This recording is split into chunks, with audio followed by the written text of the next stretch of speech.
Is it gonna work?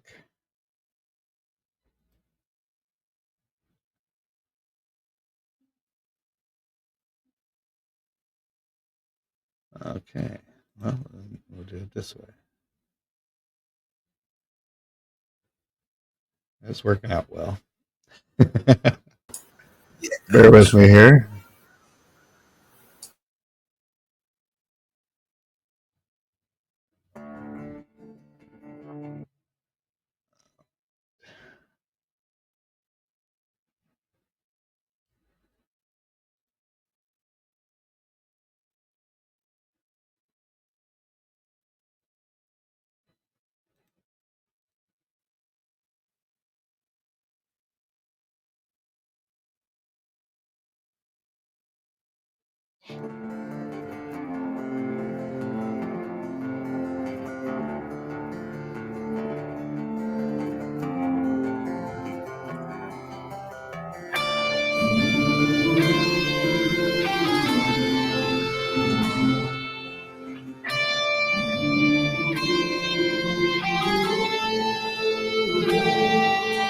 Look at the young men fighting.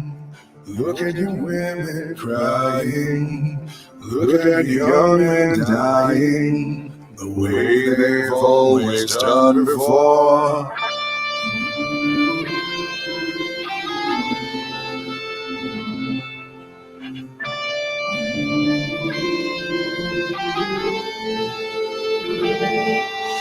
Look at the hate we're leading. Look at the fear we're feeding.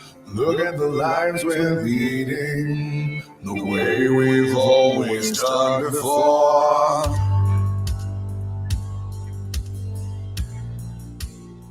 Man's aside. The billions shift from side to side. Yeah, the wars go on with brainwashed pride. For the love of God and our human race. And all these things are swept aside by the bloody hands that came tonight. And washed away by a genocide. And history hides the lies of our civil war.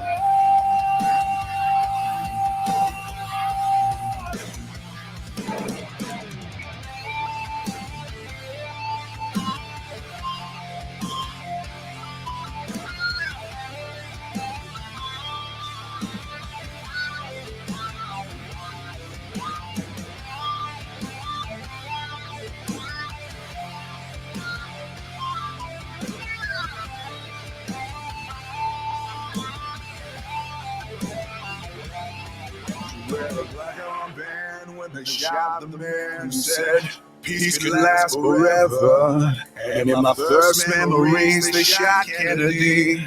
I went numb when I learned to see, so it never fell for Vietnam. We got the wall of DC to remind us all that you can't trust freedom when it's not in your hands. When everybody's fighting for the promised land, and I don't need a civil war.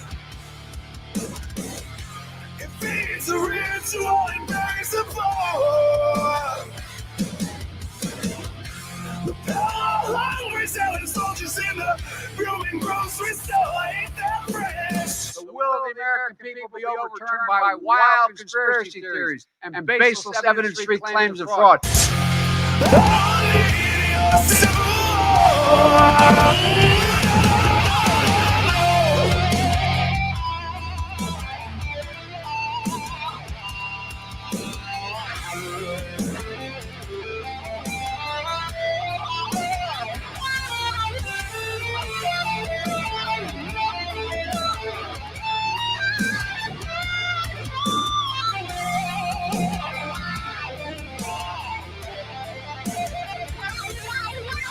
Look at the shoes we're filling.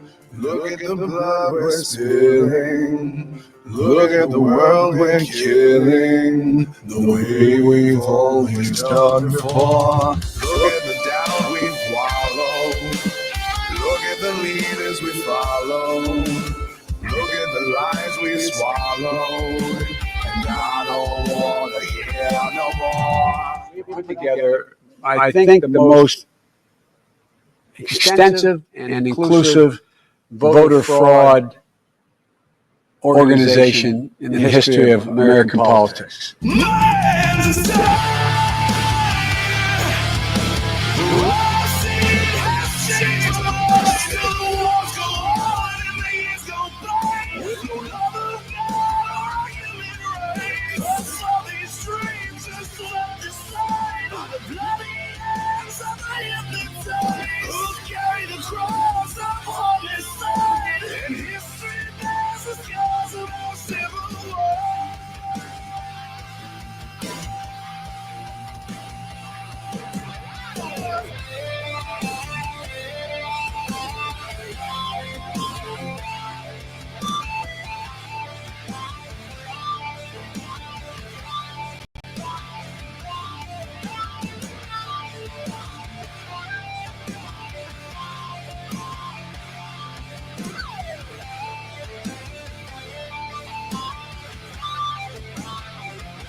It feeds the ritual and buries the blood.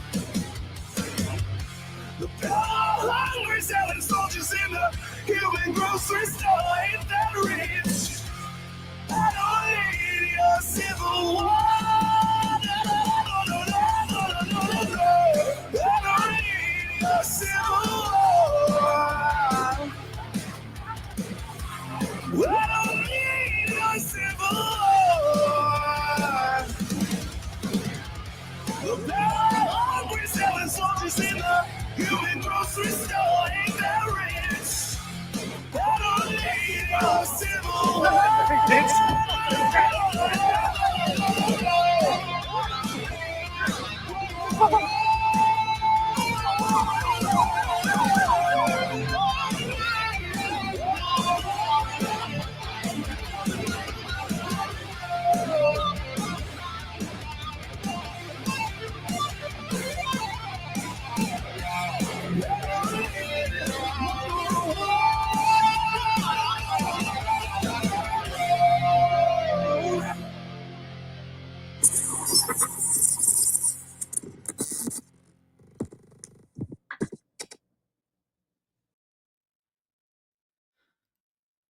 All right, welcome in everybody to episode number 10 of the Weekend Mashup. Today we have a PCO from Washington State out of Pierce County. So we are going to talk a little bit about what he is dealing with in Pierce County. We're going to get into what we can do to become PCOs ourselves, and let's get into it. Welcome in, Outrage PNW. Thanks, good to be here. Real quick, I've got a voice disability. It's called spasmodic dysphonia. It's a neurological condition that affects head and neck movement and my ability to project speech. RFK Jr. also has. So for anyone in the audience being like, what's up with the guy's voice, just so you know that's the deal. And wow, just thanks for inviting me to this. I'm really excited to discuss this. As am I. So why don't you give us a little background about you and where you come into the whole PCO thing? So I've been a resident of the state of Washington now for a little over 7 years. Prior to that, I lived in Portland, Oregon for 19 years and grew up in the Midwest. I'm late 40s, so roughly half my life has been the Patriot Act era. and we've seen a lot of turmoil. Well, here in the state of Washington, looking at all of the issues we're facing, I said, man, if Trump's going to win this year, he's a ticket to bring America back to a more traditional, conservative way of life. And I need to get on board that Trump train and try and make sure I meet him at the inauguration, as active participant in that political process. So I was contacted by a couple of grassroots organizations based on the investigative journalism work that I was doing in my spare time. I was submitting public records requests and a variety of other things to bring issues to the public's attention. So a little background on political process here in the state of Washington. Washington has districts, and the inside of those districts are precincts, and then all of that's in a county, and then the counties are, of course, in the state. The Republican Party is a ground up process. You run for an elected office. If there's no competition, you're immediately elected at the end of the filing week. If you do have competition, you get on the ballot, and then you go into the primary election, and if you win there, you're elected. After the general election completes, you are then called to an organization meeting in your county as a representative of your precinct in a district. So I'm precinct 28556, legislative district 28, Pierce County, Washington. Specifically, this is a partisan office. Democrats actually follow the same procedure. This is part of our state's very extensive system of elections. It's mandated by law. So this year, the biennial organization meeting occurred Saturday for Pierce County Republican Party. At that meeting, here's what happens. You're convened as a voting body. That convention includes all of the elected PCOs within the county jurisdiction. One of your first orders of business is swearing in PCOs. And then immediately after that, electing your county chairman. And then there are a few other positions at the county level. And then you break out into your districts that you're a member of to elect district committees. And that includes a chair and a secretary and a sergeant at arms and a few other things. Do we want to get into what happened Saturday yet, or should I keep going with the process. Well, let's skip the process for right now. We'll come back to that. Let's Right. just so everybody gets a little background of what happened Saturday was Pierce County Republican Party had their biennial meeting where they would swear in the PCOs and get that all set up. I thought there was only one of you guys that was barred from the premises, but come to find out there was 4 people. Go ahead and get into that. Yes. So, prior to the meeting, I was contacted by the volunteer lawyer, Connor Edwards of the Pierce County Republican Party. He sent me a letter by email stating that on the 26th of November, the board had met and they had determined that I was not going to be allowed to attend the meeting and that they were rejecting my membership dues. We'll get into that later.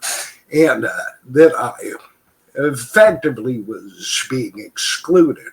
Now, I thought, oh, okay, fine, that's great. What a silly thing to do. So on December 2nd, it escalates to receiving a letter trespassing me from the Experience Church in Puyallup, where the meeting is occurring, for the day of the meeting. And I thought, boy, that's really an escalation. So I went to the meeting, contacted the other PCOs that I found out were excluded. Again, we're all elected officials trying to go to a place where a public meeting is occurring and voting is taking place. So I end up getting there about 7:45 in the morning. The others arrived a little earlier and were met by armed security who tells me you can't go into the meeting and then tells the others the same thing too. So that's 3 of us. The 4th person didn't receive the letter, did get into the meeting, but then when the topic of whether or not to let those PCOs waiting outside in came up, he argued, and I guess chairman that I've been campaigning against took offense to his way of arguing, and then ordered the sergeant of arms to kick him out. So he ended up outside with us not long after the meeting started. A lot of people ask, why did you go there knowing you were trespassed? Well, I stood out front of the property to hand people literature who were attending, things they could do to try and make sure that we were included. And then also to let people know that I am here. I showed up. I'm peaceful. I'd like to participate. It's my duty that I'd like to discharge. And I think most people took that well. There were, there was, man, I hate calling this a vote. The procedural rules, parliamentary rules in a meeting can be very complicated, but a couple of people stood up at the beginning of the meeting and raised what's called a point of order. And they said, we have elected officials who are being excluded, and there doesn't appear to be any basis of law to exclude them. Let's bring them in. That led to an audible vote. to which the chairman decided it was mostly split, so he deferred to the nays. And then someone actually said, count the vote, which means that you do a vote count either in writing or with a show of hands. The chairman declined to do that and then continued the meeting. Gotcha. So, to me, I've gone through the law on this. I've read what it is to be a PCO. The Washington State Legislature passed laws with a legislative intent statement that says a precinct committee officer, a PCO, is both constitutionally authorized, the Washington State Constitution, and a statutorily authorized office holder. That makes me a public official, along with all of the other elected PCOs at the meeting. So what struck me here is that we have some elected PCOs, office holders, that are okay with obstructing another office holder, a public official, from appearing at a voting place. The meeting is to vote in the party leadership. So we have some people that are okay with blocking people. And what for? Because they don't like my point of view. They disagree with my protected speech. There are two forms of speech that are highly protected in the U.S. The top one, religious speech. You are very protected when you engage in religious speech. Number two on the list, political speech. As a voter, as an official during campaigning and stomping and holding office, for better or for worse, you're allowed to say some really crazy stuff, or not so crazy. It's up to you, in support of your office. And that includes campaigning against others. I think the important point to relay to the audience is the chairman. I've been campaigning against him publicly since March. And they've branded that as bad for the party, which is awkward.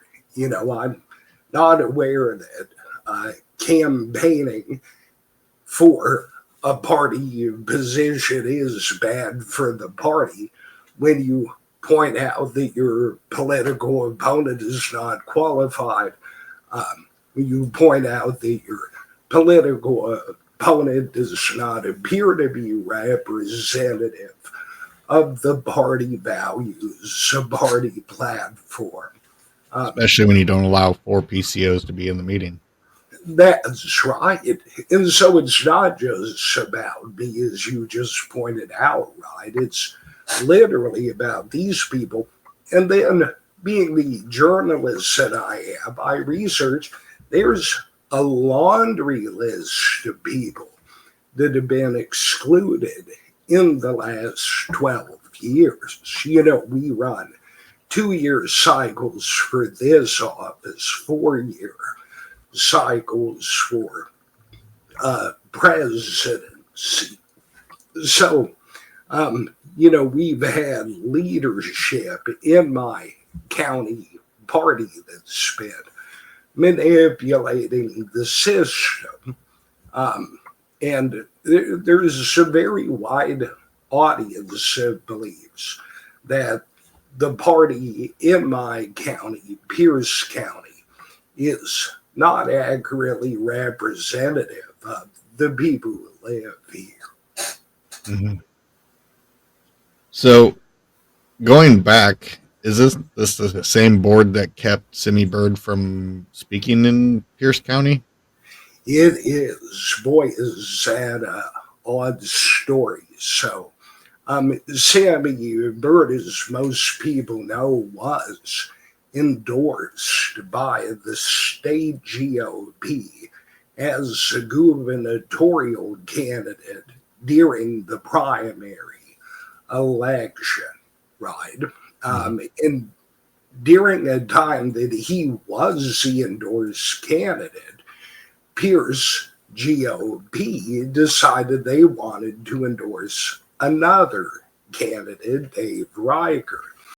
And so what they did during one of their meetings was exclude the endorsed state candidate for governor to substitute their own preferred endorsement for governor. And I mean, that's really awkward. I get it that we run the party by both county.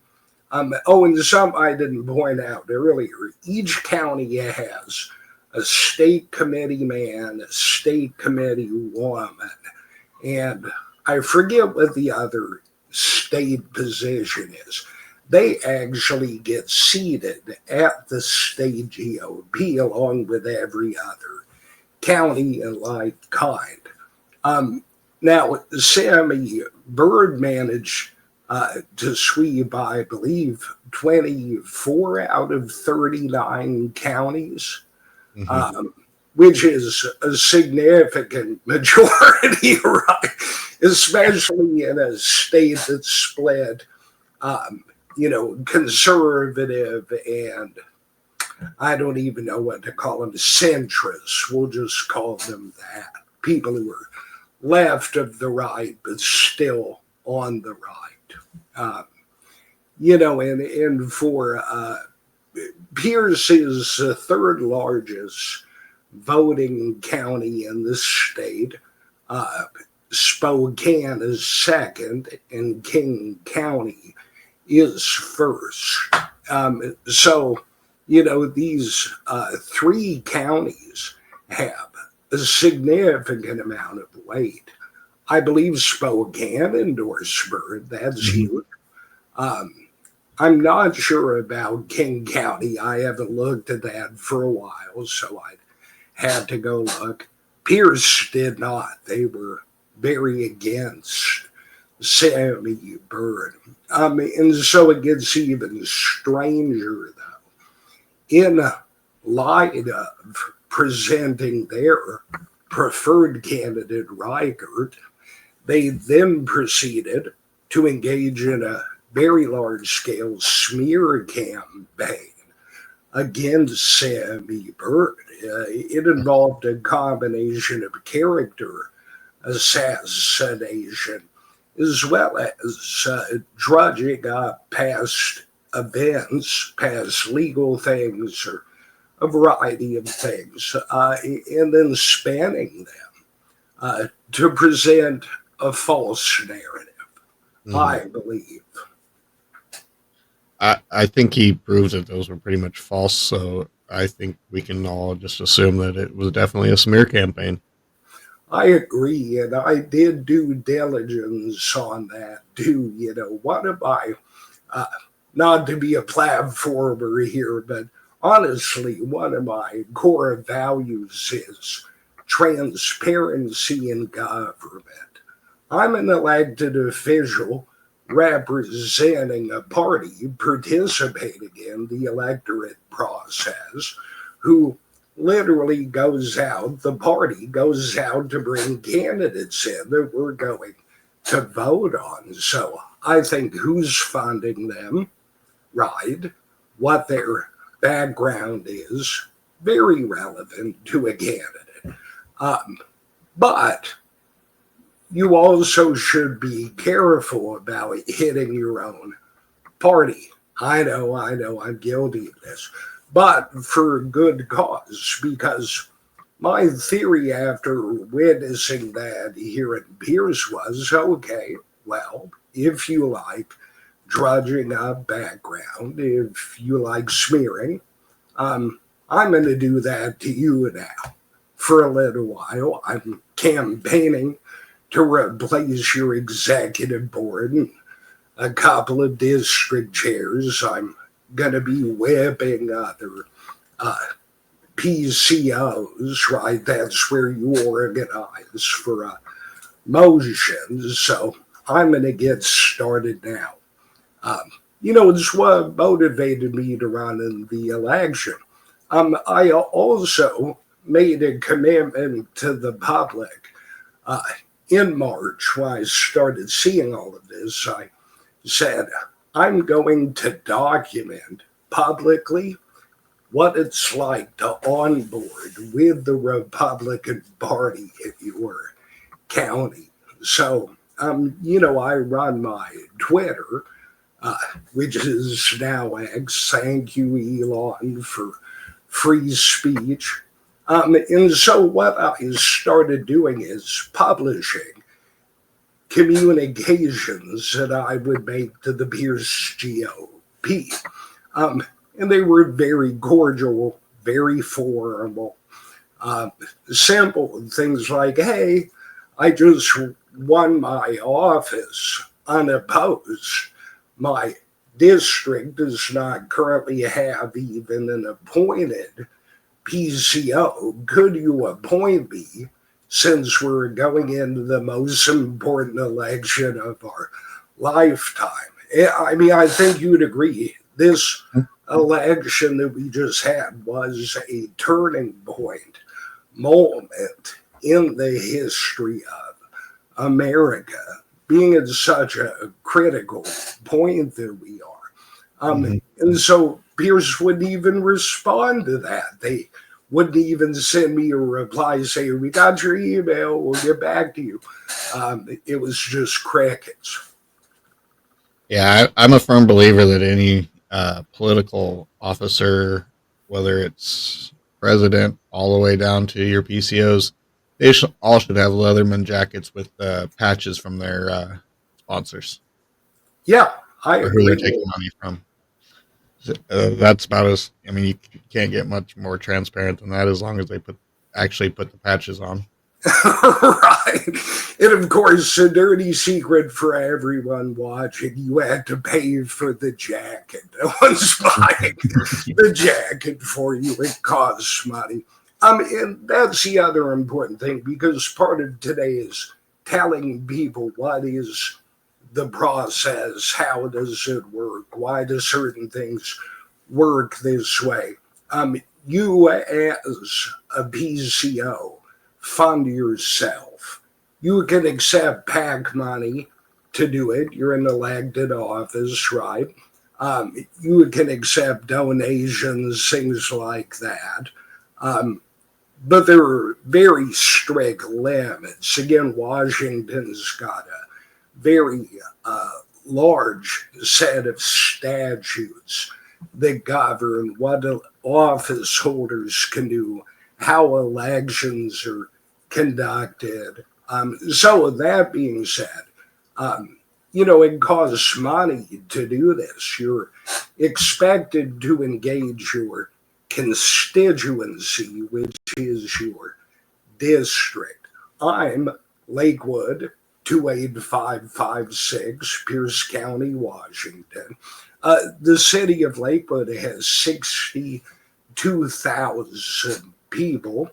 My district, roughly 4,500 people, 2,500 households, and out of that entire count, roughly 1,200 of those citizens, I think citizens, we've got dirty rolls here, voted during the last election. I'm sorry, it's 1,400. I just looked at the ballot returns. So this is not just me being excluded. It's not just the other three PCOs that may even have bigger districts that be being excluded. I mean, let's add up the numbers. We're looking at minimum, let's say everyone's as small as my district in Lakewood. We're looking at 15,000 voting people that have been disenfranchised from their representation. That is not a small number. I've heard this happens elsewhere, not to the extent that it does here in Pierce. And what has stirred something in people about this is that Pierce has done this so brazenly. And it appears to be a very small group of people that are doing it. They're engaging in dirty tactics to perpetuate it. And again, they're not very representative of the people that live in Pierce County. More than 50% of the people that live in Pierce County work for local, county, state, or federal government. This is not your typical blue area. But I believe due to how our county GOP is acting, if you look at our most recent election, we had 2 county seats turned from red to blue.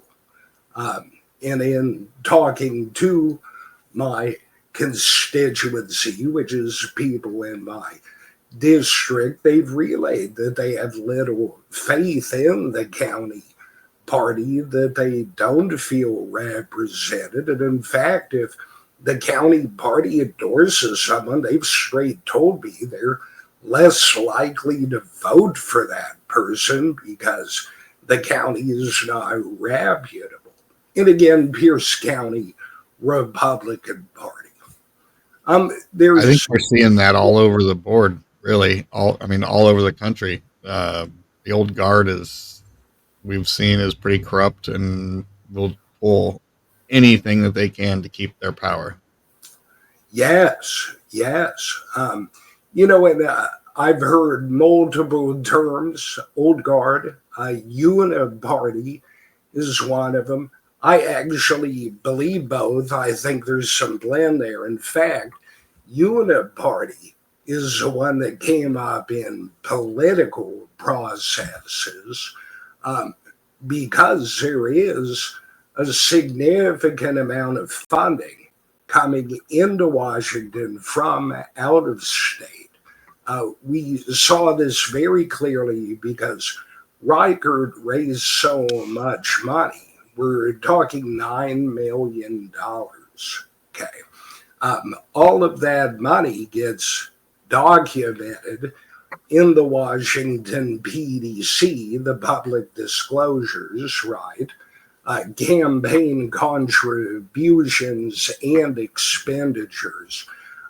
So we saw a lot of uniparty donors contributing to the Reichert campaign, people from Washington, D.C., people from Alexandria, Virginia, and consulting companies providing services to the Reichert campaign, who are now in uniparty think tanks and consultancies, right? So a lot of people say, oh, it's a conspiracy. No, it's not a conspiracy. This is actual real documented. Right.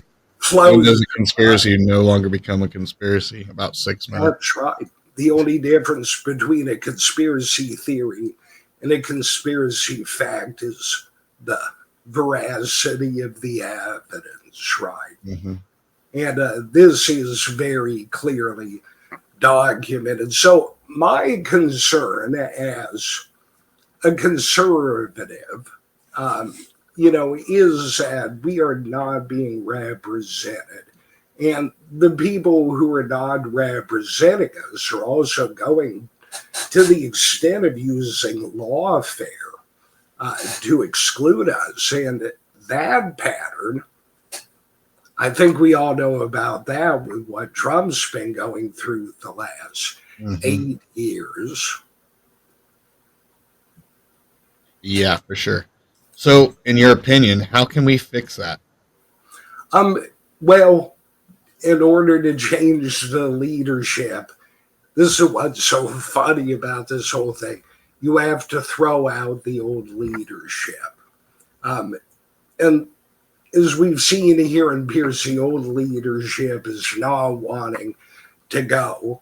They are clawing and fighting like a badger trapped in the corner.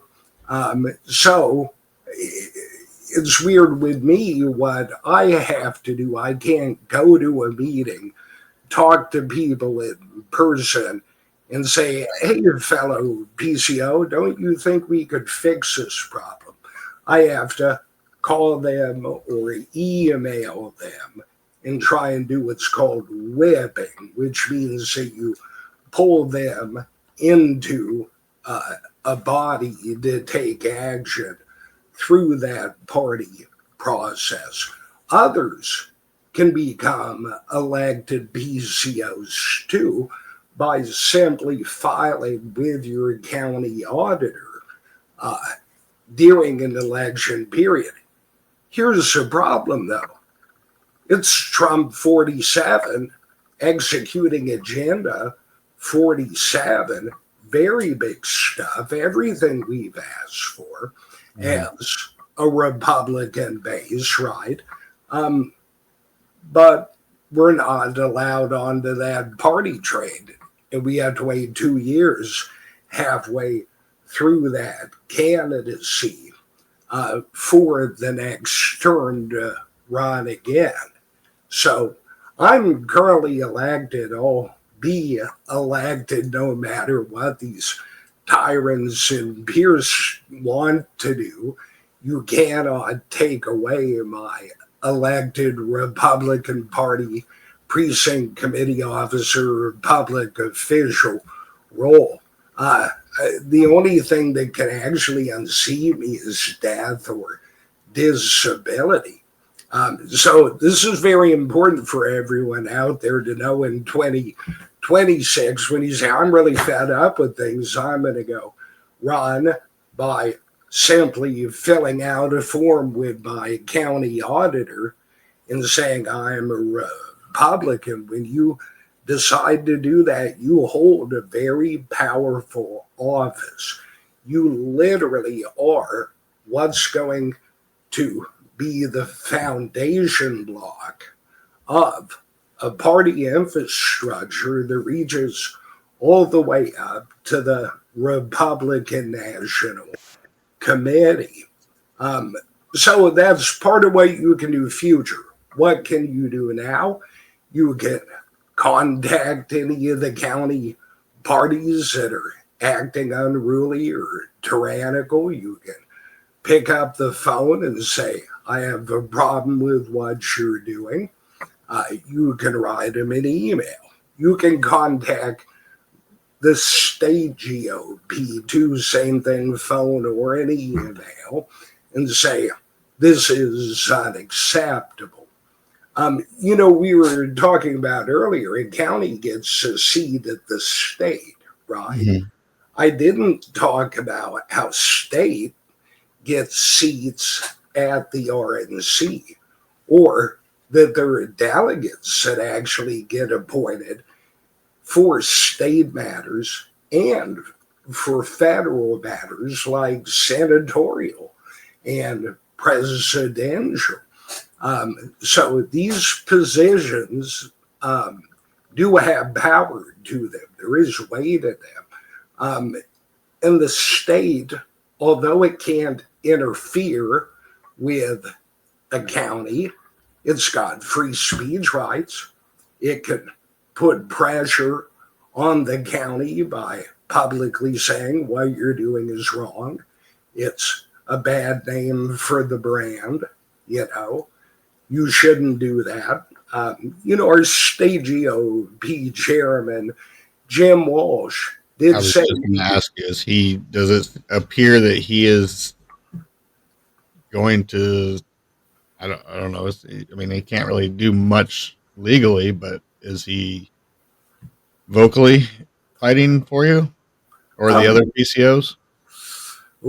so I'll put it this way. Jim made a very nice comment last week that said he encourages the county GOPs to work with their elected PCOs, right, and include them. It's a very, you have to understand political speak to a degree here, because what Jim, I believe, is trying to do is not become entangled in the matter. So he's got constraints on how he can say things. My opinion is he should say things more clearly and louder, and express disfavor towards what's going on. I wrote. Hit the wrong button. Sorry. Oh, no worries. I was like, wow, I'm so big. He could also do things like contact the excluded PCOs and say, I'm empathetic to your reply.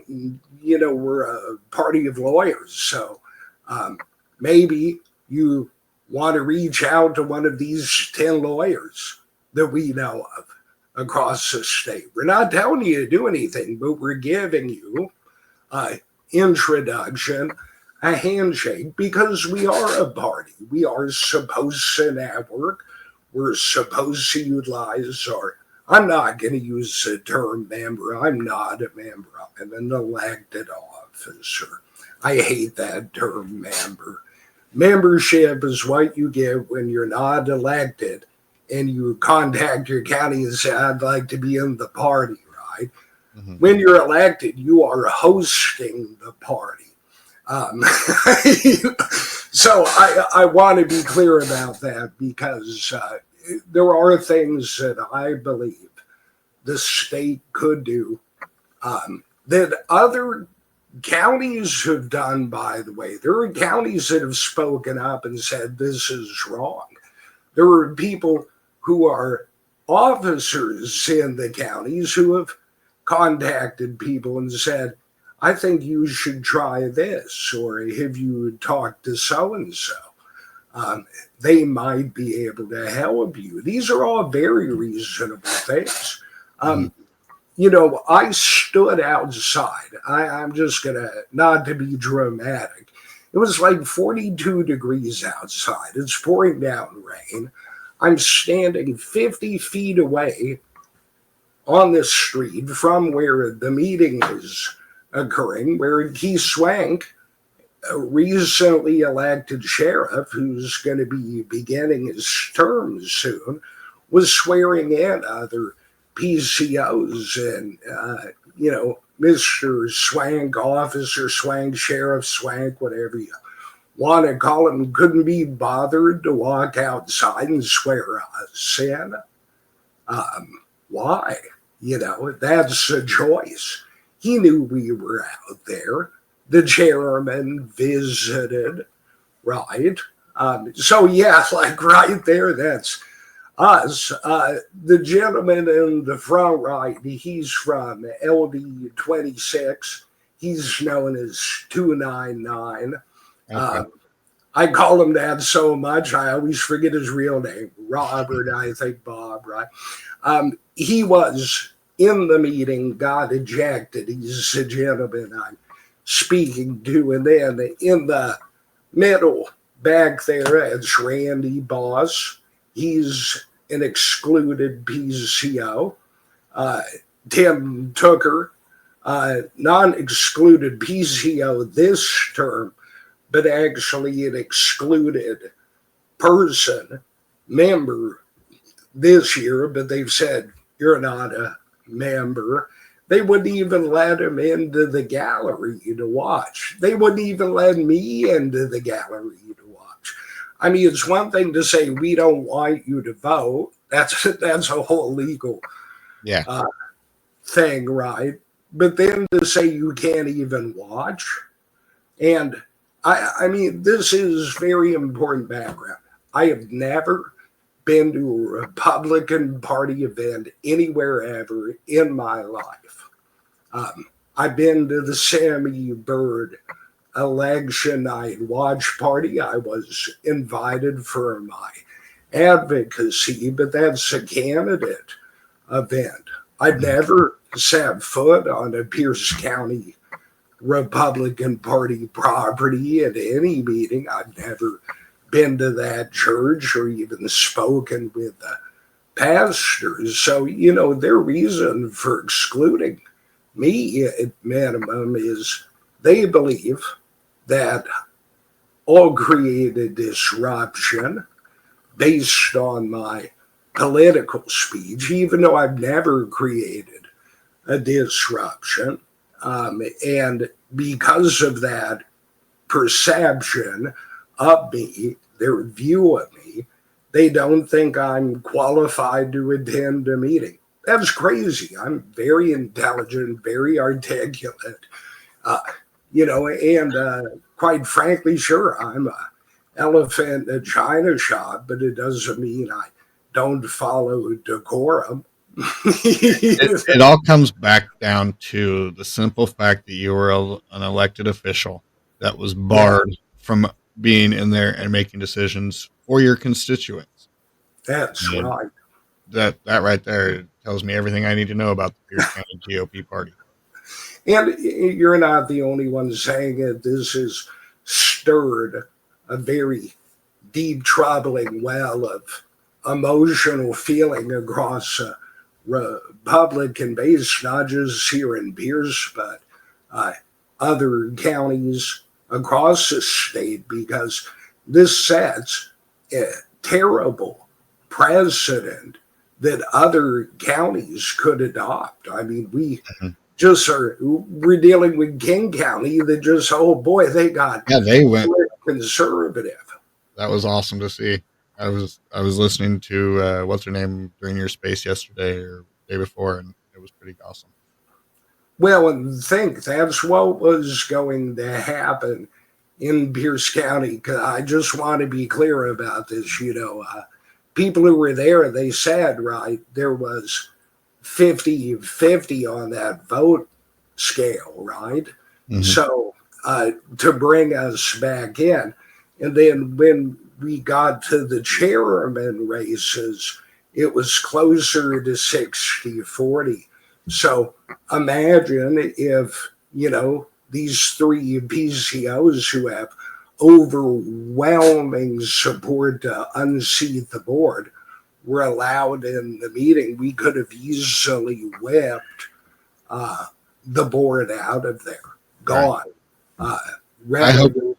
I really hope that this whole situation is basically like somebody taking a stick to a hornet's nest, and this gets addressed because the constituents aren't getting their word to be spread through the party because people like you being barred from the property or barred from the meeting, whatever.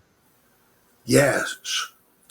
So, other things we can do, right? When the party rejects you, but you're still a party rep, you can do all sorts of other cool things. So, like last week, I registered the Washington 47 PAC with the Secretary of State and the IRS.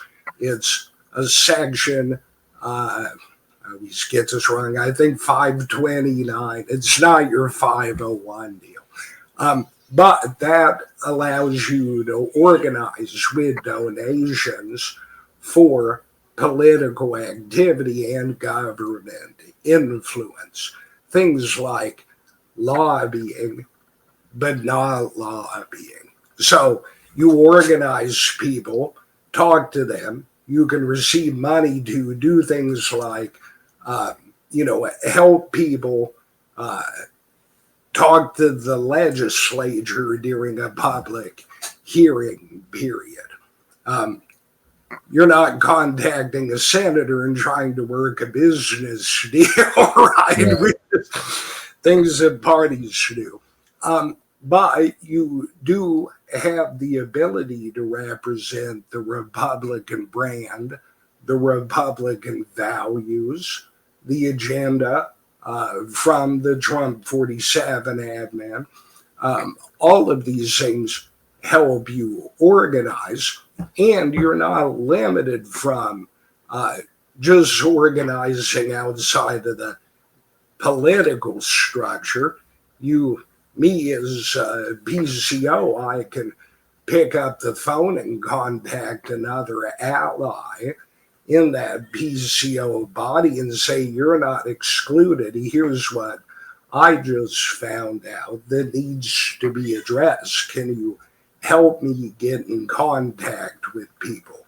Or I can contact the YGOP or the RNC directly and do the same thing and say, I have people that are contacting me. I have constituents that would like to address this problem, and then see how to do that.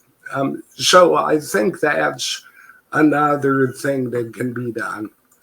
There's some procedural items that can be done too, but I'll pause there in case you had any commentary on that. No, go ahead. Great. So there are legal procedures available to address grievances for an election process and disenfranchisement of a voting base. Mm-hmm.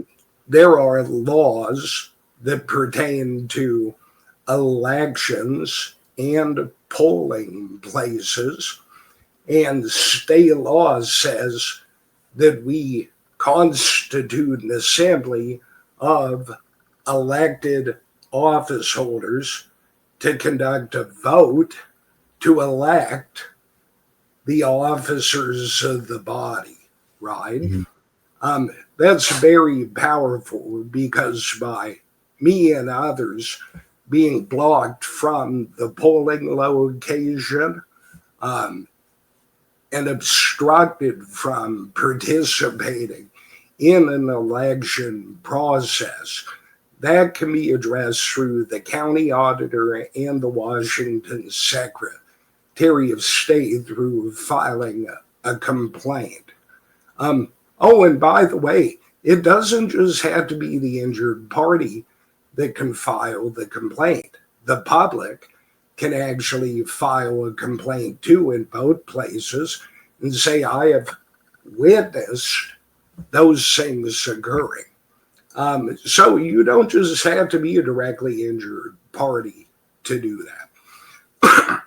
The next thing is your civil recourse too. The security team who physically blocked me, the armed security team, the church who commissioned and hired the security team, the PCRP chairman, Dave McMullen, who, conspired with the church to block me by trespassing me. That's civil liability. Those things come down much like a complaint to how it's interpreted by the agency or the court that hears it.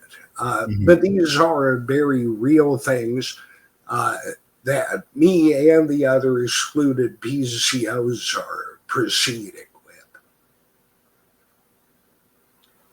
So I got a couple comments from the audience here, just to throw them out there for you. Sure. Daniel J6118 says, I stand in support outrage PNW from Spokane County. Thank you, Daniel. I love you in Spokane, too. Your leadership out there at the party is amazing. Thank you. Then he also said the big tent in Pierce County has a VIP entry list. America Oh, First. Grassroots folks have a mandate to deliver the PCRP executive board. let's pause. Can I address that Big Ten comment? Absolutely. This goes back to Reagan era politics. Reagan was a believer in the Big Ten, which said if someone is, I'm going to totally botch this, I'll paraphrase it, but basically, if you're 20% in agreement, you're 20% my friend. Or 80%. I forget the exact apportionment he gave. But effectively, what it means is people who disagree should be able to comprise a body politic to engage in what's called a healthy public forum debate. You've never actually heard me say Dave McMullen should be thrown out of the party. Not until this week. I mean, when he committed a crime, he should be barred from public office, in my opinion. But so sad, right? Go ahead. I would say, in your opinion, and all your constituents, which is 15,000 people, is that what you said? Yeah. Well, the excluded PCO's constituency is 15,000. Gotcha. Okay. But no, I mean, the reason being is if you engage in malfeasance or maladministration in the discharge of your official duties, state law and the Washington State Constitution bars you from public office. So I think what Dave McMullen and his co-conspirators have done rises to the occasion of that.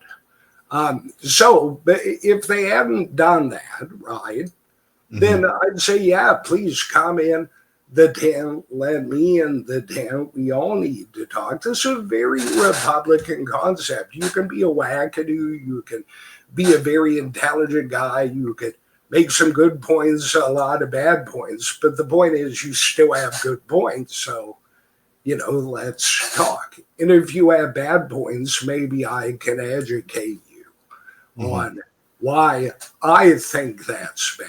Or maybe I'm going to learn that what I thought was bad is actually good because I talked to you. I mean, Trump's done this for civil discourse. Yeah. Sorry, I didn't mean to get on a tangent there. I know you're reading comments. You're fine. Those are the only two relevant comments. So go ahead. You got some people behind you, that's for sure. No, I think so. And, to me, that speaks to you never really know. Like, you get elected, you talk to people, some people will pull you into their orbit because they need something or want something from you. So you never really know who's who. But looking at the landscape and the response, what speaks so loudly is silence. They did a psychological study on this recently with the U.S. Army. They determined the most powerful form of speech is silence because not doing something is an actual act as much as doing something is. Cold shoulder. And so what I got to thinking about on that was by Pierce giving me a cold shoulder and ghosting me, the minute they found out I was a Byrd supporter during the primary when Byrd was endorsed, that spoke volumes to me. Do you really have to go to great lengths to not talk to someone, to reject their membership dues? You have to go to great lengths to do that. Because if I just paid my dues, you don't even have to click anything in the payment processor to let that settle out. but to avoid it, you do. That's a process. So, I mean, these kind of things, being excluded, you can see it, whether or not people talk about it or admit to it. And when you share this kind of data with the public, like I did, people start going, it starts that cognitive dialect where you go, it doesn't seem right. Something's off. So I see you got some people that are standing up for you. EWAFA is standing up for you. Yes, guys, thank you. Let's bring this up here real quick. EWAFA has issued an alert about unlawful actions being taken by Dave McMullen and now defunct 2022 to 2024 Executive Board of Pierce County to obstruct elected officials from public meeting. Let's see here. What do they have to say here? Okay, that's website. You want to give us a little background on who the Eastern Washington Freedom Alliance is and what they do?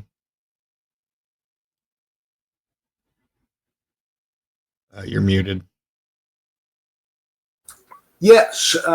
So they are a large action organization comprised mostly of people in, Eastern Washington. Is maybe some people don't know, but there's kind of an east-west divide here in the state. The west part of the state can be very liberal, and the east part of the state historically is very conservative.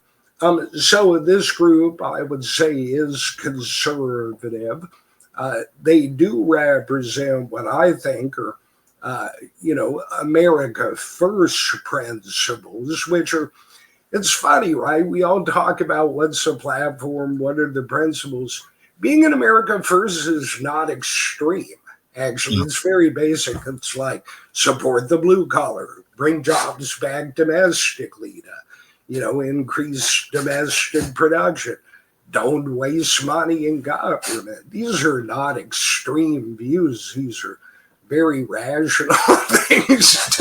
I think UAFA very well represents those things, right? Awesome. And they're a large group. They have 22,000 members. It's huge. Gotcha. That's the first I had actually heard of it when I saw that post from you. So we got another one. Ultra MAGA Kevin B. Outrage versus PCRP highlights the greater falling of the Washington GOP with moderate elites and their money running our party and not the grassroots. Yeah. And he's speaking to something that, early on we were talking, how'd you get involved, right? That's part of what actually got me involved.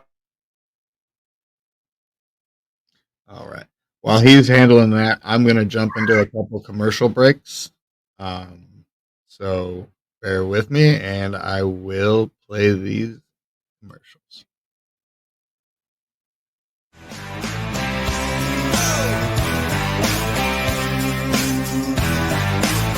America Rising Media is proud to be sponsored by Benson Honey Farms, homegrown, patriot-owned, harvested right here in the USA. Benson Honey Farms. Use promo code ARM for 10% off at checkout.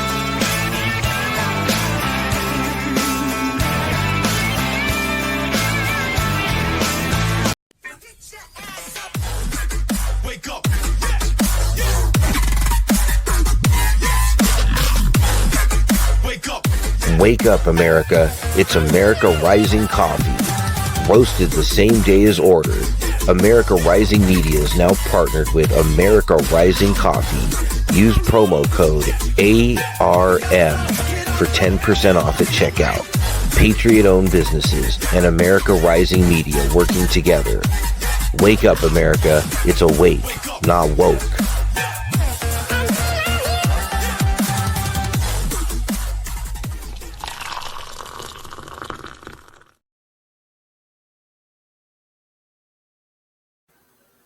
All right.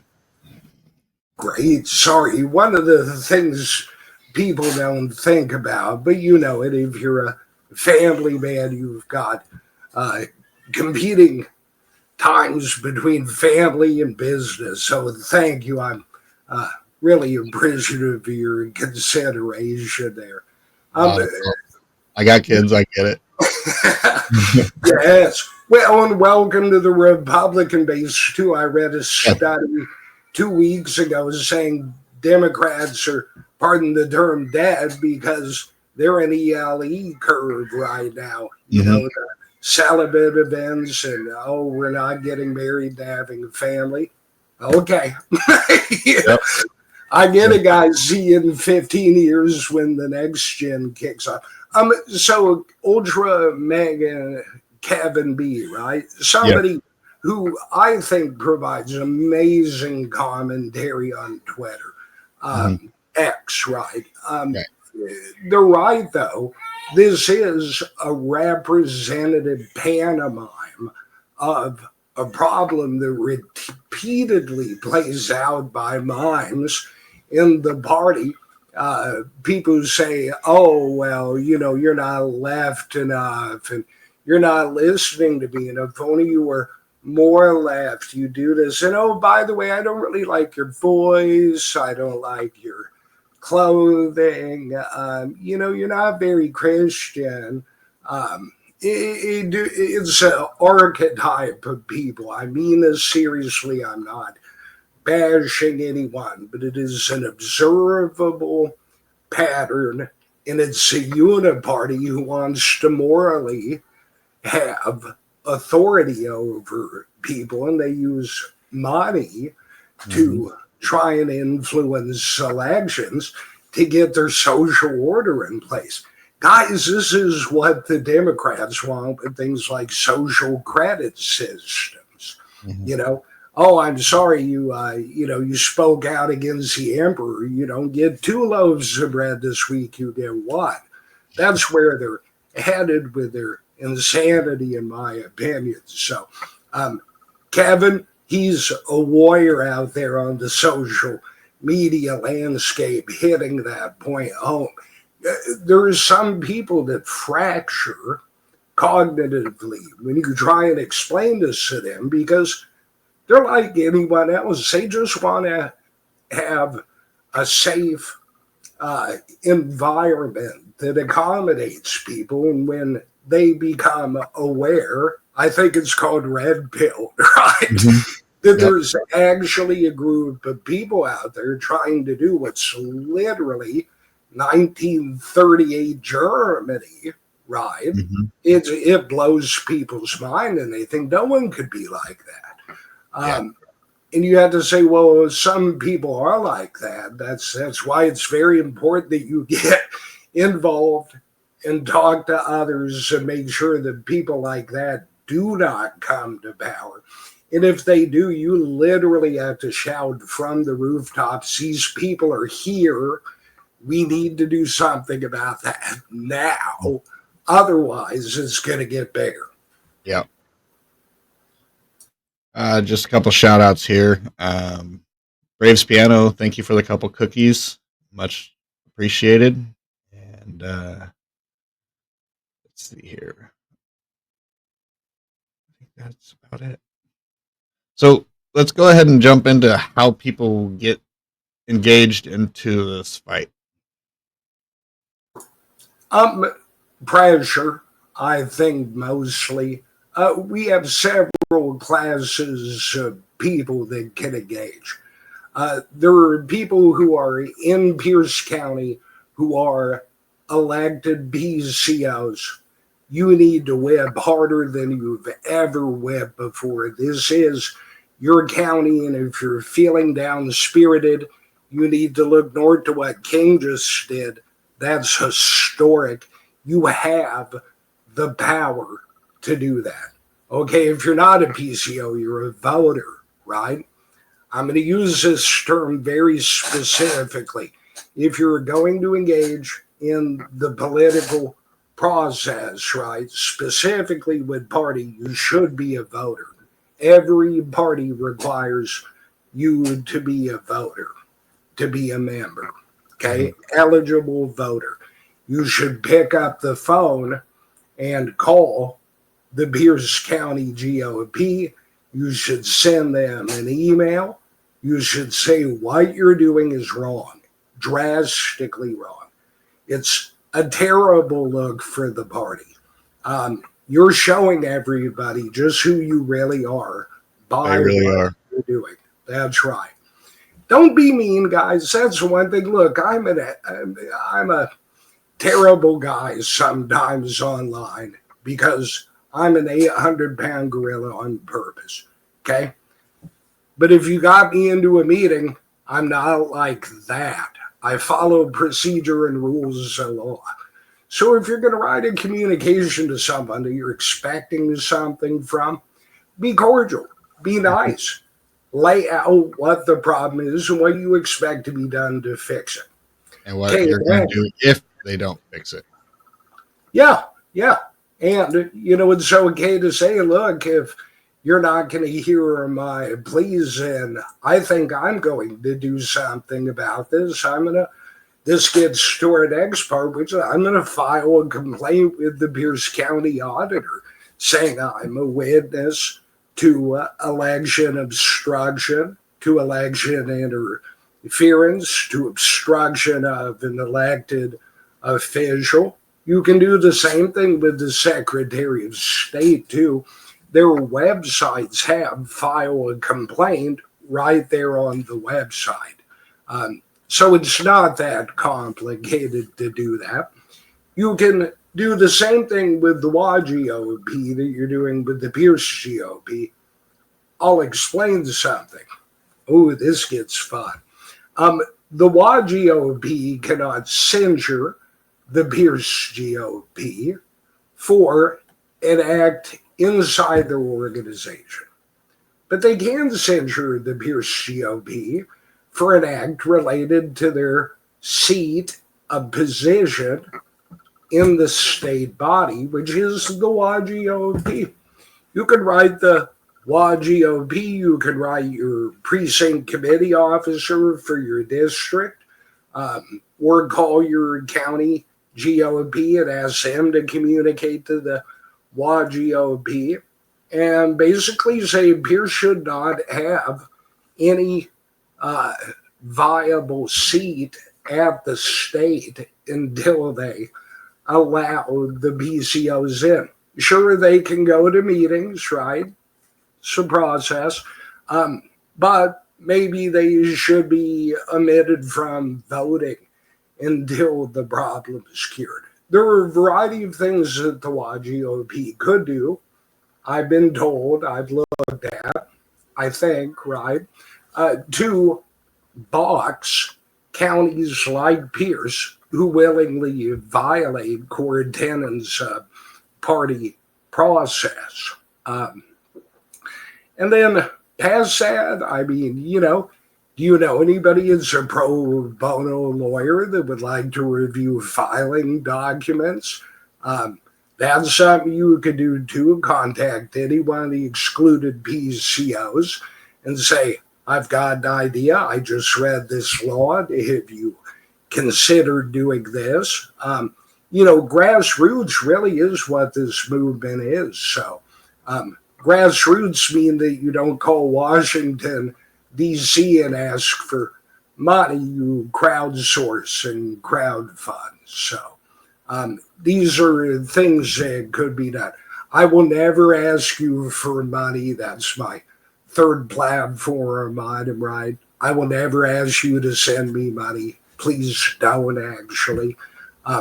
Your time is worth more to me and others than any amount of cash that you can send. So like I was saying, if you're a lawyer, a parliamentarian who knows procedure, if you're connected to the whip body and you'd like to organize to procedurally correct what Pierce is doing, I think there are a variety of ways to address this. So what kind of steps would somebody take to get involved in their local PCOs? So to become a PCO, there are two routes. Each county has districts, and to give you a number, about 34% of those district seats get filled during the election period in May, right? Um, and that's held every even year. Uh, and it's held through your county auditor. You can literally go to your Washington County Auditor website and look at candidates, how to file for a candidate position. And one of those is elected PCO. And it's got to be for a party. It could be Republican or a Democrat. I don't know if the Green Party has this. I haven't really seen it. They may. I'll look, though, and post about that later. So once you've filed for candidacy, I believe it's May, like first week of May, they call it filing week, right? Every even year. You just go in there, you write down your info, and then click a button saying you attest that you're eligible to run, and then click submit, and you're in the race. Other people can do this too, so it could be maybe even if you want to have some fun, play some beer pong and talk to your neighbor and say, dude, would you like to be elected? Because we could actually have a race. You file, I'll file, and then let's see who votes for either one of us. Uncontested means at the end of the filing week, if no one has filed to run against you, you win. If you are contested, even cooler, this is something you could put in your drawer. You get on the ballot during the state primary election, and people in your district will actually see you as a running candidate. That's kind of cool, I think. So that's how you get involved. Now, that's being elected. So the election happens, we have, 40%, let's say, that gets filled.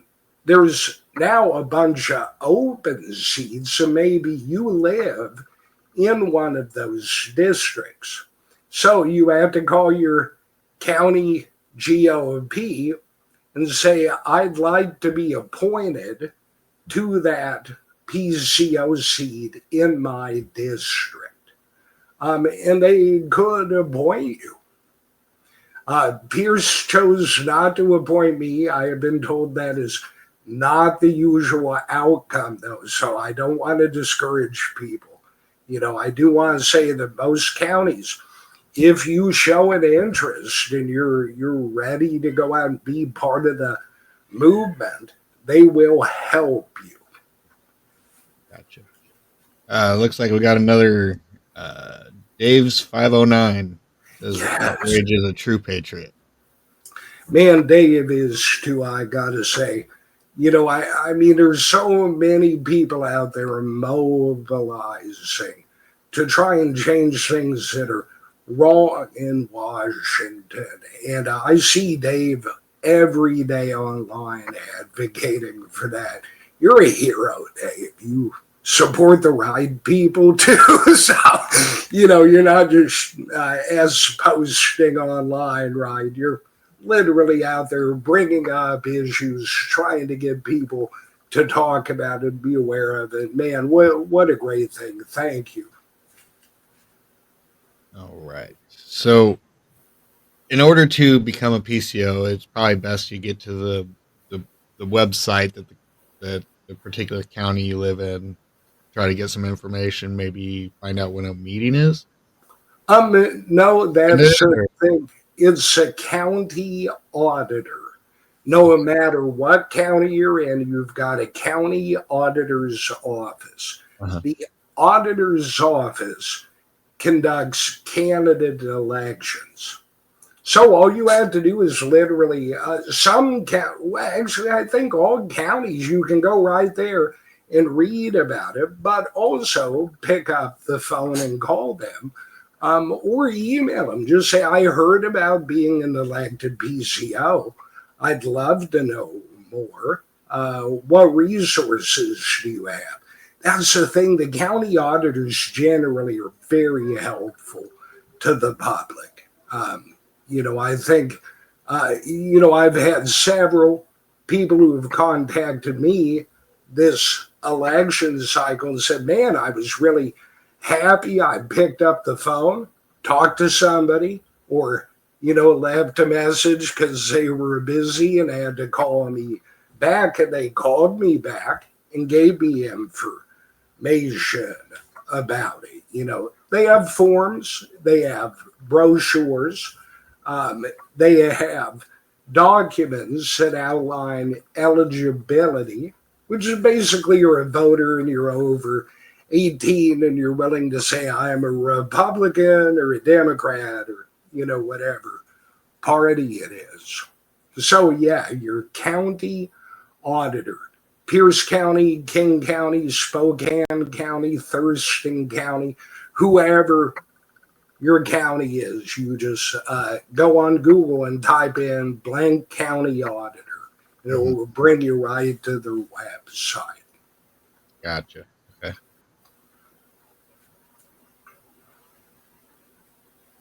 So let's bring up some of your tweets. Maybe you can break these down for us a little. Sure. I was saying earlier, hopefully they're not too crazy. Just kidding. I'm just crazy, guys, in a good way. That's why I want to play. I'm tenacious. I wouldn't even worry about it. All right. So we got here. Oh, yes. This is you responding to the Pierce County formerly trespassing. Yeah. So here, I just left Dennis Cummings a voicemail requesting he call me back and discuss the trespass notice. Did you ever get a call back? No. And this one was interesting. I called Dennis the day prior to this, right, on my known number, and it just rang straight to voicemail. And then I called him later that same day, same deal, rang straight to voicemail. So I was like, okay, I'm probably not going to get a response. I left a nice voicemail when I called, right? Give me a ring back. I received this letter. I've never met you or been there, wanted to discuss this. And in the letter that you just showed, it literally says, if you would like to discuss this, call me. So I did. Next day, called on a number I have not published. He answered. He recognized my voice, creepy, because within about a sentence of me saying I'm, calling, I didn't say my name to begin with. I said, I'm calling about a meeting there on Saturday. And he hung up immediately. And I went, oh, the phone must have gotten disconnected, of course. So rang it back 5 seconds later and voicemail. So in other words, they just heard you coming and said, nope, we're not going to deal with it. That's right, because regardless of what his signature on the letter that he endorsed says, a letter he literally executed by signing, he has no interest in talking, in my opinion. He would have called me if he did. I wasn't the beast he's probably been told I am. Not very Christian in my opinion, to shun your neighbors who you don't even know. The role of a church actually is to open up to the community and be a safe space for the community. And this is clearly not the intention of Dennis in relation to the PCR peace meeting. I think it's notable, since you brought this up, that the bylaws say the attorney for the PCRP, not Dennis, the attorney for the PCRP, is a volunteer position. I did send a written notice back to Connor Edwards, the volunteer attorney, who said he's representing the PCRP in the matter. So I did an email, I did a phone call. In the email, I said, hey, I'd like to talk to you about this. I disagree with the way that you're interpreting the bylaws and the law. He responded and said, if you have any questions, talk to a lawyer. So I wrote back and said, I don't need to talk to a lawyer. I know what the law is. I'm not represented by an attorney. You told me you're the attorney representing the matter for the PCRP. So, I'm calling you. His response to my letter, where I said what the law was, requested documents to support his claims, he contacts me again the following month. This is Wednesday. He contacts me the following Monday by escalating the game with this trespass letter. And what they said in that letter is very clear. They said, we are filing a copy of this written, signed statement that we have trespassed you, meaning you're not allowed to be here by our decree. We are filing a copy of that with the sheriff, a place I've never been, people I've never talked to are getting together and saying, you can't be here. It's just, it blows my mind. And come to find out, they didn't file anything with the sheriffs. Is that correct? It gets even weirder. So there's a slight difference between being notified that you were trespassed and getting a court order to restrain you from being near a place or a person or, close, right? Mm-hmm. So when I went to the meeting, safety first, I wore a body cam because things get misconstrued all the time. And again, transparency is king. So I thought, I'll just show up there. I'll be peaceful, stay off the property. If I have the opportunity to talk with security, I'll try. So when I showed up there, I did attempt to give them what's called a discharge notice. It's a written notice that says, my rights are being violated. Please stop. It's very cordial. It's very formal. So when I got there, I tried to give them one, and they just scurried off, wouldn't take it. Was greeting cars that were driving along the public street into the church property very nicely. And then security comes out and they say, we've got a restraining order against you. This is a very specific legal term.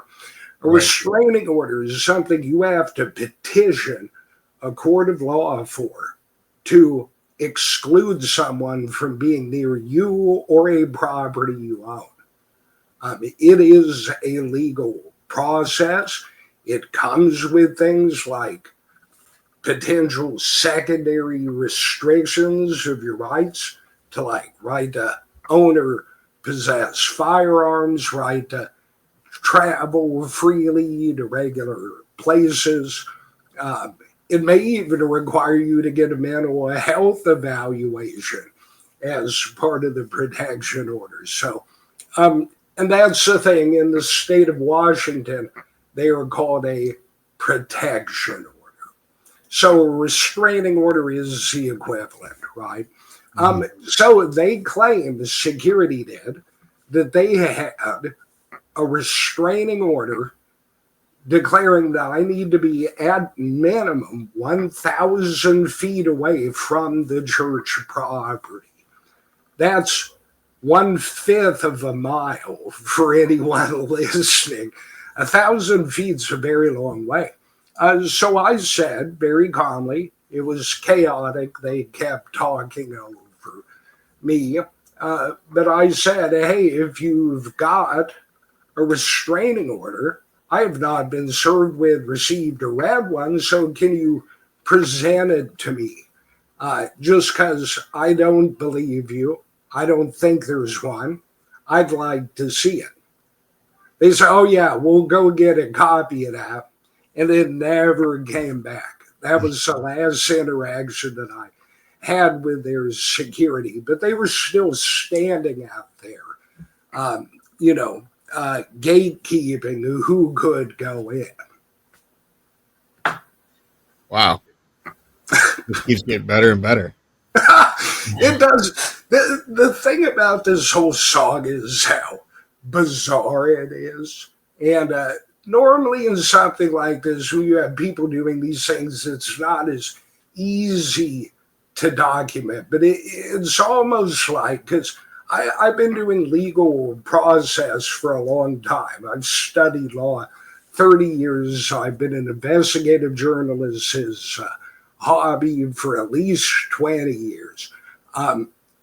These people are literally the once in a lifetime documented opportunity, because they go out of their way to be public about the way they abuse their authority. They feel empowered to do it, I believe. I think they feel emboldened by their success doing it in the past. And why they would pick me is just incredibly mind-blowing. I'm not the kind of person that is violent or an extremist. I've held security clearance. I've worked for GSA and GSC.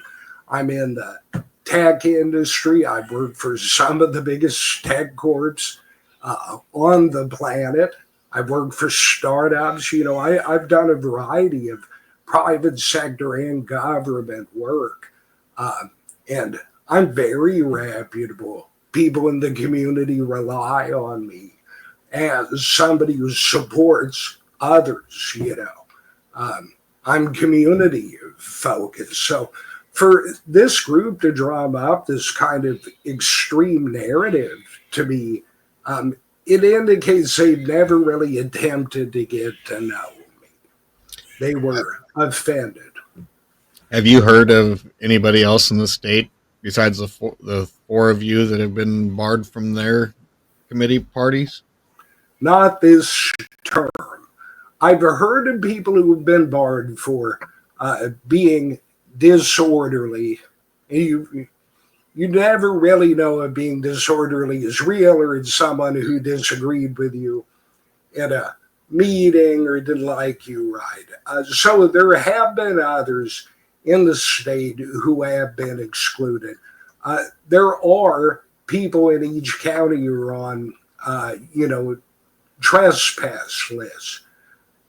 But none of those include an elected PCO attending an organization meeting, which is not an organization function, it's state law function, right? And state law is very clear that you cannot regulate a statutory process through the organization. The organization only has the authority to regulate its non-statutory processes. So I'll give you an example, right? The biennial organization meeting could have completed. I could have gone, right, if I wasn't being blocked. And then I could have tried to go to my regularly scheduled district meeting or a regularly scheduled Pierce County party event, and I could be denied legally because they don't like me. But to do that, there would need to be a vote of the central committee, which includes all of your district committees.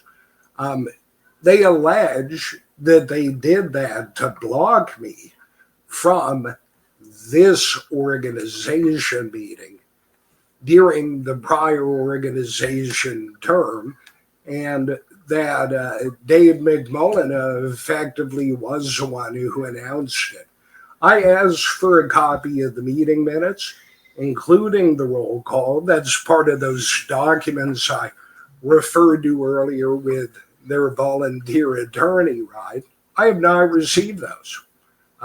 So it's likely I'll actually have to compel discovery, meaning they produce those documents through a court. Now, do you suspect that the next meeting you'll be allowed to attend, or do you think they're going to continue to try this, or do you think it was just to get the votes that they needed to get the people in charge?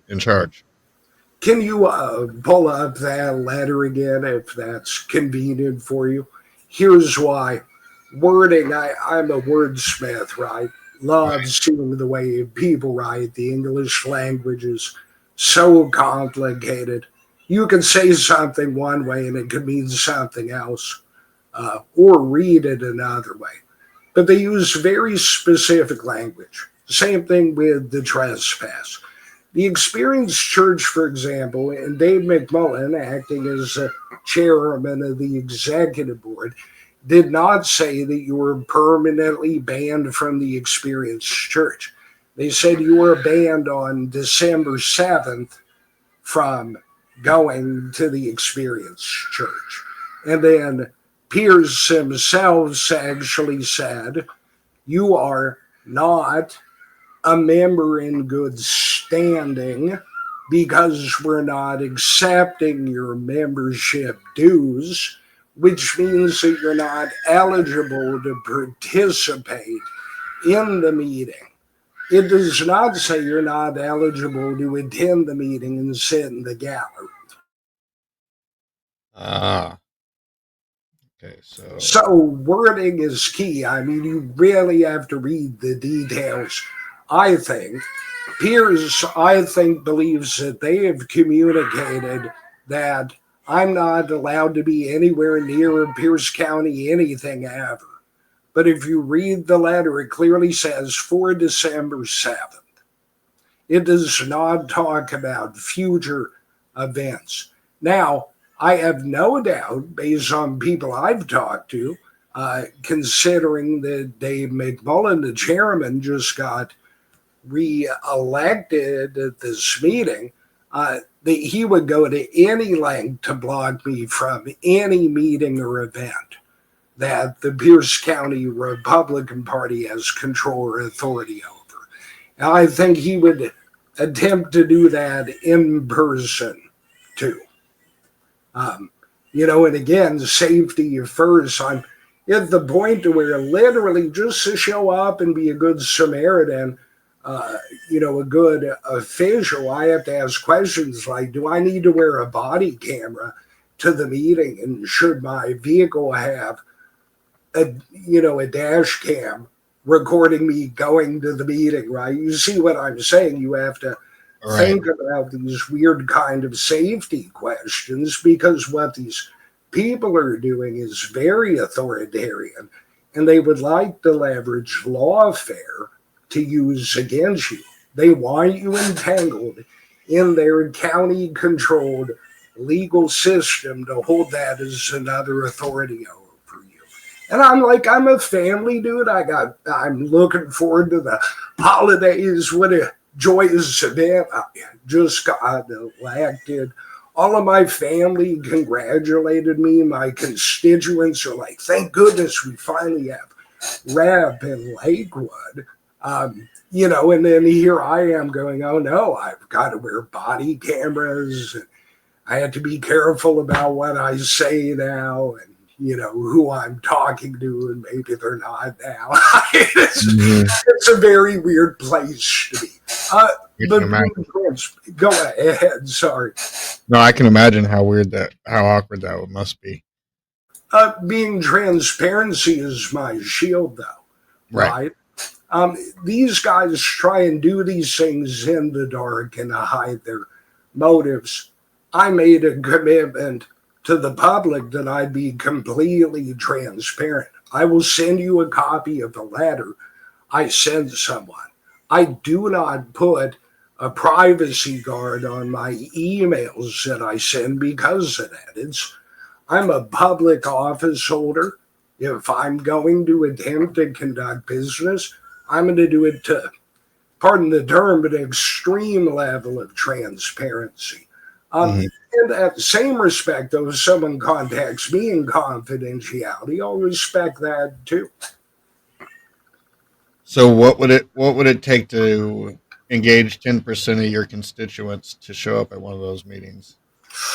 Ooh, pick list. Here's the deal. You've got who's on the voting rolls, and then your county party and your state party actually keep track of who's voting, Mm-hmm. right, in each election. So, what the state tells you about who voted often differs from the people that voted. And the party also can collect additional data if you remember, like email address and phone number. You don't get those things from the state. So it actually costs money, 78 cents per stamp, 2 cents per envelope, 2 cents per page, right? To send a letter to every single one of my constituents and say, this is happening. We've been disenfranchised. You need to contact the party and help me restore our rights to be represented. And so it's going to take, I think, roughly $1,400. I am currently raising the money to do that so I can notify my constituency through a mail. Now, what if you were to just go set up a canopy somewhere on one of the corners there in your district and started basically the grassroots concept all over again to get them engaged to contact the Pierce County GOP? Yes, I could very well do that too, and door knock too.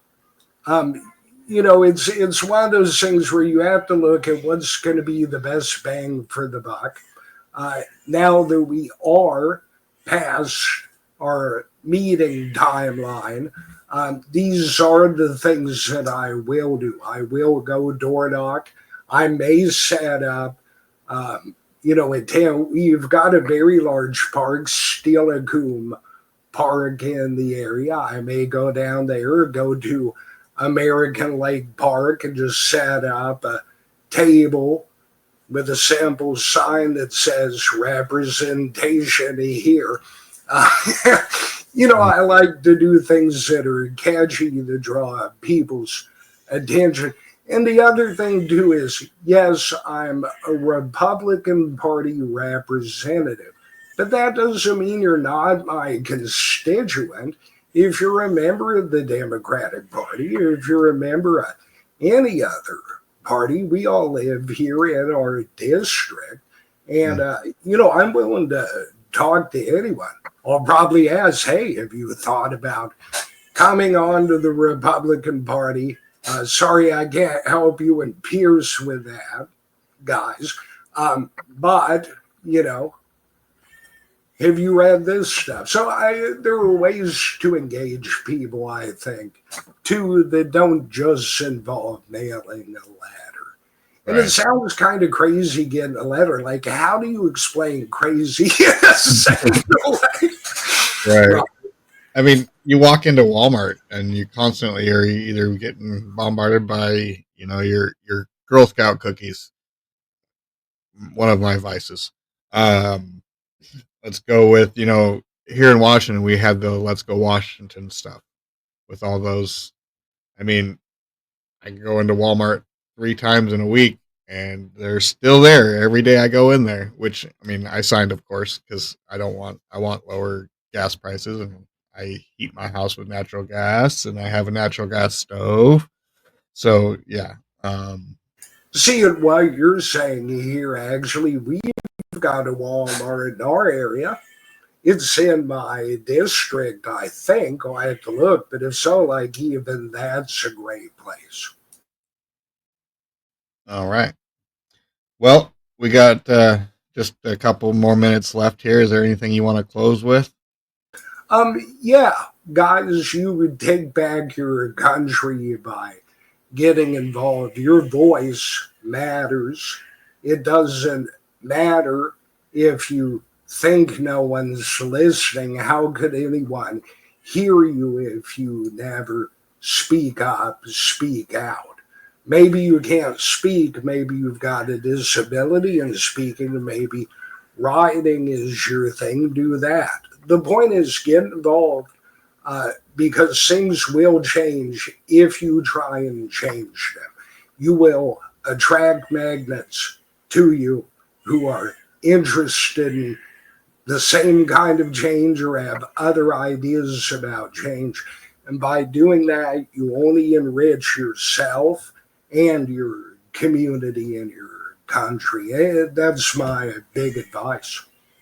Well, like General Flynn says, local action creates national impact. So get involved locally, whether it's school board members, PCOs, county officials, anything like that. Get involved and fix it locally, which in turn will fix it nationally.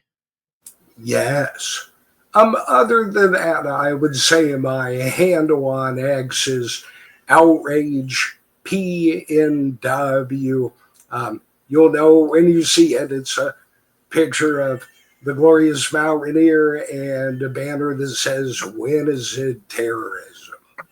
Yeah, I got you your Twitter handle on the ticker across the bottom of the screen. I also used your profile pic as the picture for my show cards. So great. See that picture of Mount Rainier, that beautiful mountain there? That's outrage. Get out there, follow him, and let's change things locally. All right. Thanks for coming in, Eric. I appreciate it. And everybody get out there, follow Outrage PNW on X, and let's change this country for the better. Thanks, guys. Thanks, Eric. All right. Well, that was a pretty informative interview. I appreciate Eric coming on with me, aka Eric or Outrage PNW. Thanks for everybody for coming in and supporting me, and we will catch you guys on the flip side. Let's see if this works this time.